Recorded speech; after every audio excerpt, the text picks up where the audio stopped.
Jewish Meditation by Rabbi Aryeh Kaplan, a practical guide. Chapter 6, Mantra Meditation. The best known form of meditation today is mantra meditation. The word mantra is an Eastern term denoting a word or phrase that is repeated over and over as a meditative exercise. In many types of Eastern meditation, mantra meditation is the central exercise and it forms virtually the entire basis of transcendental meditation. Since there is no adequate generic Western term for this type of meditation, I shall use the Eastern term mantra. One immediate effect of mantra meditation is to relax the body. In this form of meditation, it seems that the more the body relaxes, the more active the mind becomes. It is as if energy is released by the body, which can be used by the mind. In any case, meditation, especially using a mantra, is an excellent relaxation method. For this reason, a number of psychologists have developed religiously neutral forms of mantra meditation to elicit the relaxation response.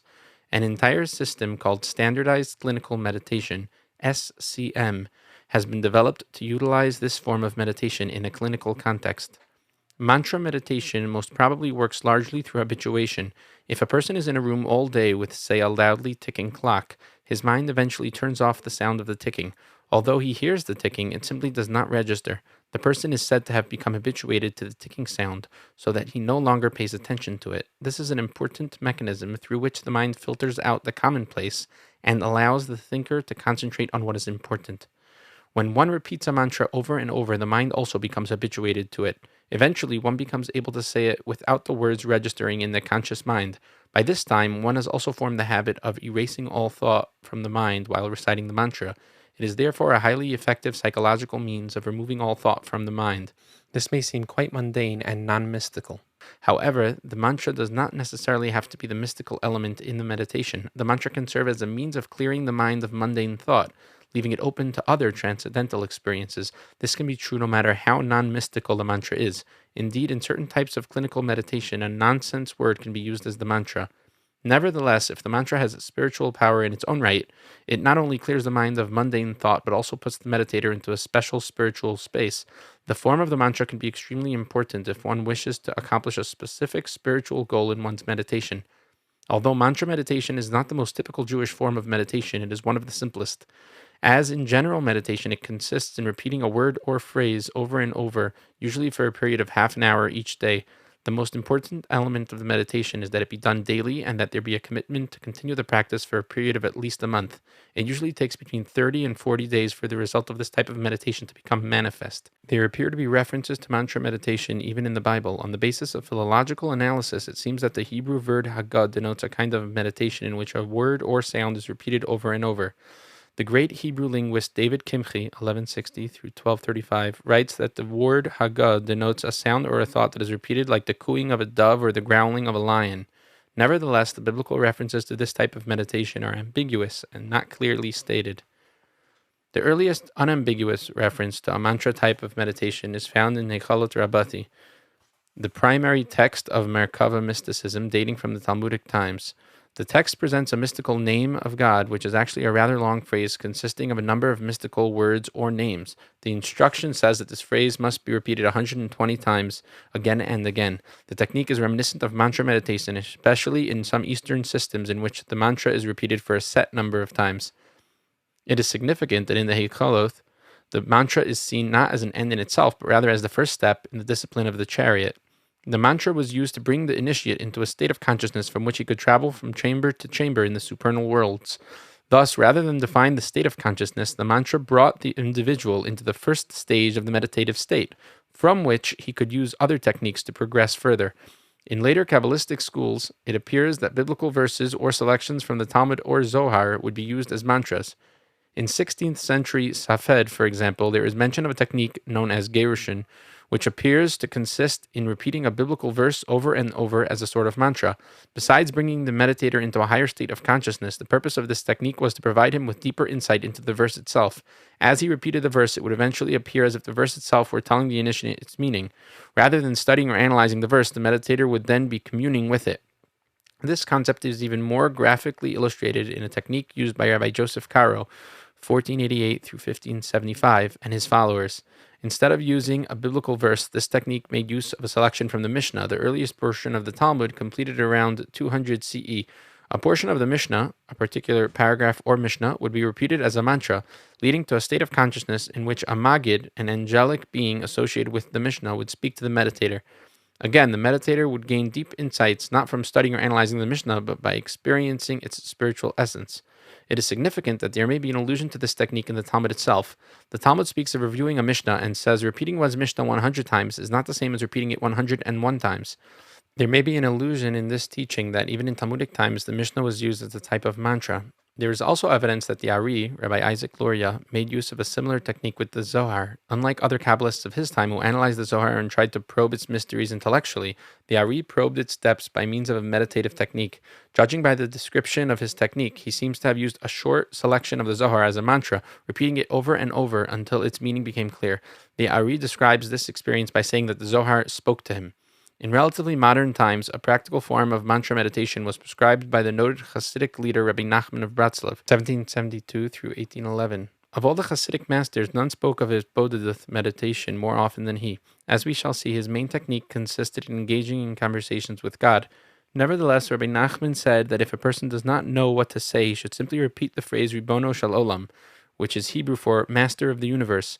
From the description of the technique, it seems obvious that Rabbi Nachman was prescribing the use of this phrase as a mantra to bring a person into a higher state of consciousness. Here too, Rabbi Nachman did not regard repeating the mantra as an end in itself. Rather, he saw it as a way of opening the mind in order to enter into conversation with God, a method that he maintained was the best way to get close to God. Still, he saw repetition as an important technique in its own right. Since the phrase Ribono Shel Olam was prescribed as a mantra-like device by Rabbi Nachman, some people refer to it as Rabbi Nachman's mantra. Some, for the sake of authenticity, prefer the Hasidic pronunciation Ribono Shel Olam. In any case, it is an ideal phrase for anyone who wants to engage in an authentic Jewish mantra meditation. Not only was it prescribed by one of the great Hasidic masters, but the phrase itself was used as an introduction to prayer as far back as early Talmudic times. The expression Ribono Shel Olam was used as early as the 1st century BCE by Shimon ben Shattach, and according to the Talmud, it was also in use in biblical times. Mantra meditation is one of the simplest types of meditation. It is therefore a good place to begin if you wish to embark on a program of meditation. Rabbi Nachman's mantra Ribono Shel Olam is a good one with which to start. It also provides an excellent example of meditation in general.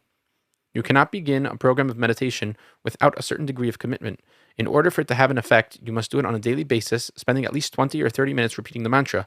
If you do it every day, the effects become cumulative. However, when you miss or skip days, the cumulative effect is lost. Furthermore, it takes several weeks of discipline with a mantra to attain a full level of a higher state of consciousness. Some effects may be manifest immediately, but it takes a few weeks before you experience the full effects. If you have the commitment, the results can be striking. At this point, a word of warning is in order. Mantra meditation is a fairly safe method for most people, but it can be dangerous for someone with a history of mental illness. If a person's connection to the real world is not strong to begin with, he may have difficulty reestablishing its connection with reality after a deep meditative experience.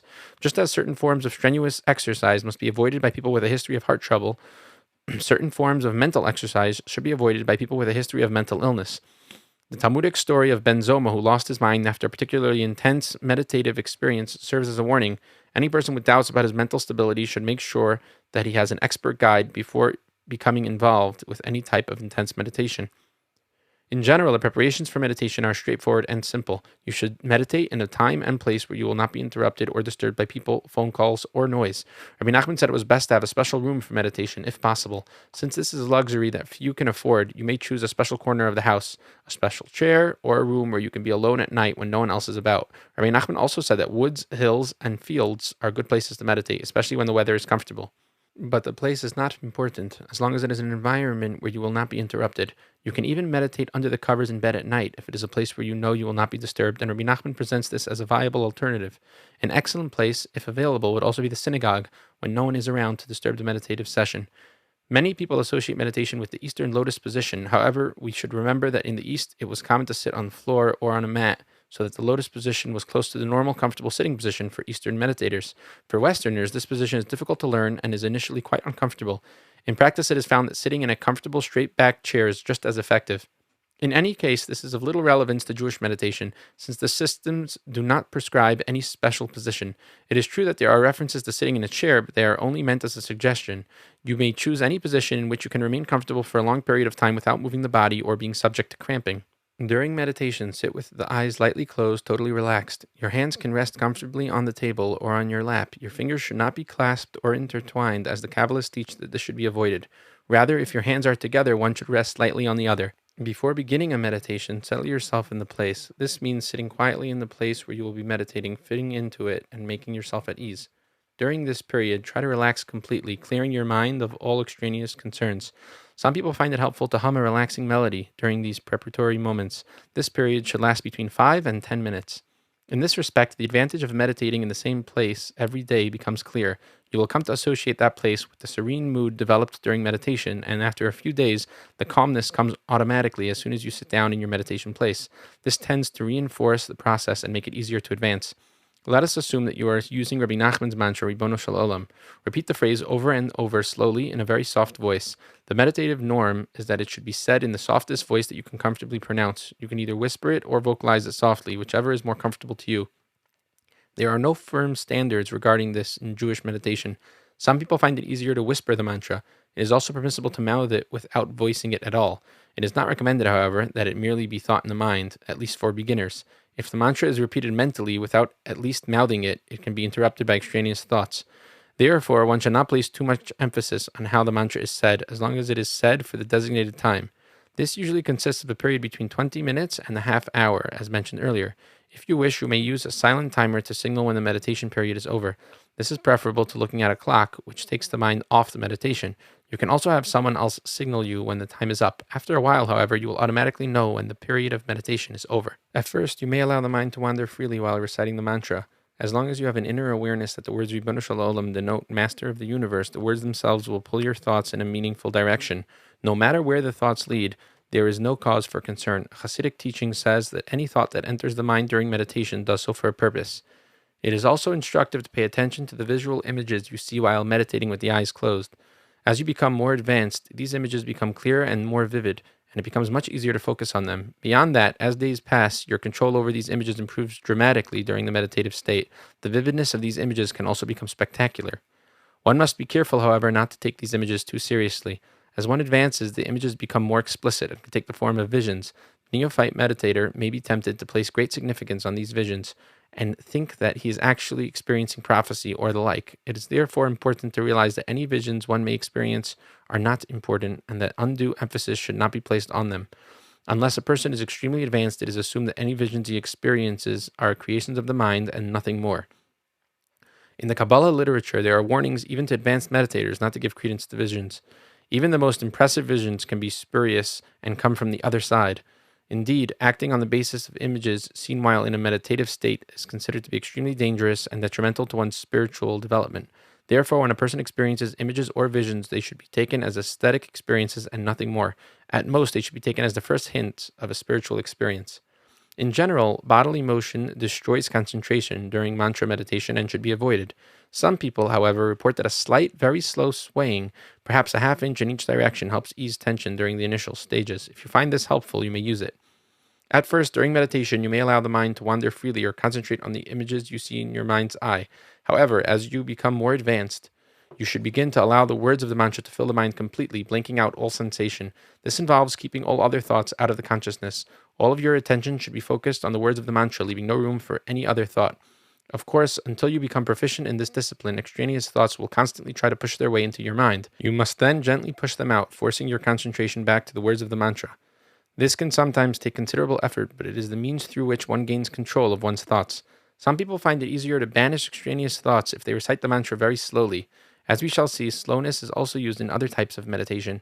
At other times, however, it may be preferable to recite the mantra rapidly, sometimes even racing through the words. Here again, each individual must find his own pace. After the meditation is over, remain in place for approximately 5 minutes, allowing the mind to absorb the effects of the meditation. You also need some time to come back down before returning to your daily routine. Again, you may wish to hum a soft melody during this period. It should be a time of intimate closeness with the divine. You may wish to use the moments following a meditation to have a short conversation with God. As mentioned earlier, Rabbi Nachman saw mantra meditation primarily as a means of preparation for such a divine conversation, which he saw as a higher type of meditation. In any case, one can feel very close to God after a meditation, and it is a good time to express that closeness. Whereas Eastern schools see mantra meditation as an end in itself, Jewish sources seem to indicate that it is more of a preparation for a deeper spiritual experience. Some sources state that after meditating, one should smell fragrant spices or perfumes so as to re-involve oneself in the physical world. It is also prescribed that some light food be eaten shortly afterward, since through the blessing, the food can elevate the entire body. Of course, meditating on the phrase Ribono Shel Olam, Master of the Universe, has great value in its own right, and some people may be content to make it a lifetime practice. Others, however, may want to use it as a way to learn meditative techniques and recognize higher states of consciousness, and then go on to what are considered more advanced methods.